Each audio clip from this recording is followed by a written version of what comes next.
Chapter 70 Stakeout. It had been weeks since the task force had been shut down, but Detective John Sargent could not stop thinking about the spate of robberies that had plagued his city. Without the police department's resources, there had not been much he could do, so he did what he could. He monitored police reports. Amongst the usual day-to-day robberies, car thefts, and household disturbances, one report had stood out: reports of light flashes in one of the banks affected by the unknown thieves.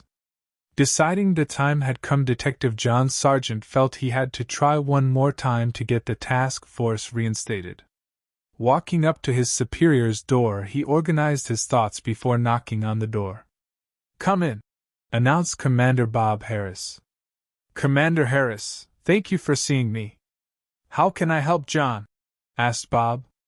"I'm hearing noise on the street that points to that crew working again." Feigning a lack of understanding in order to try and put Sargent off. "And what crew might that be, John?" John paused as he reviewed what he was going to say, trying desperately to remove any inflammatory words before they triggered his boss. "The ones we set the task force to track down," replied John.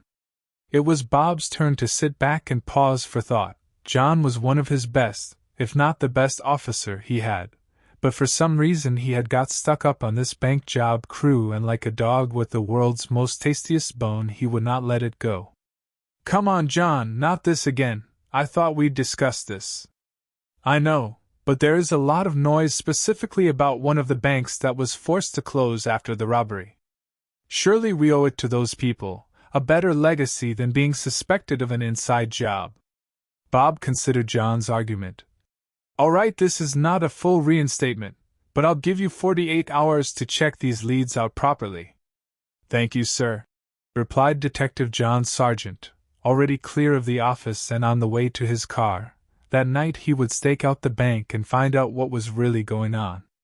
His first course of action was to review CCTV footage from the streets surrounding the bank. If there were comings and goings, they would have been recorded somewhere.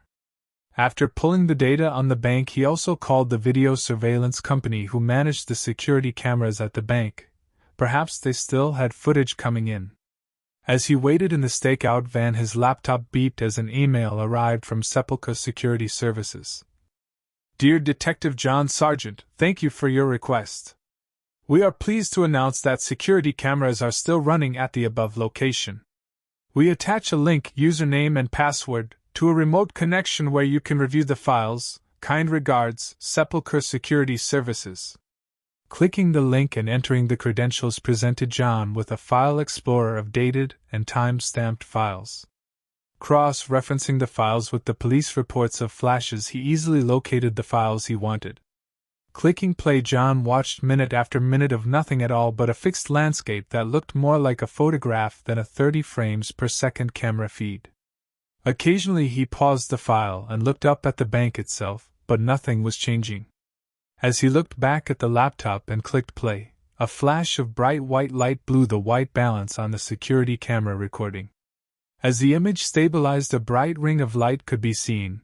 A few seconds after it appeared, a shape started to emerge from the ring, first an arm, then a head, then a body. The face looked square at the camera as it took in the scene. "Ha ha, got you," smiled Detective John Sargent. "Vindicated at last."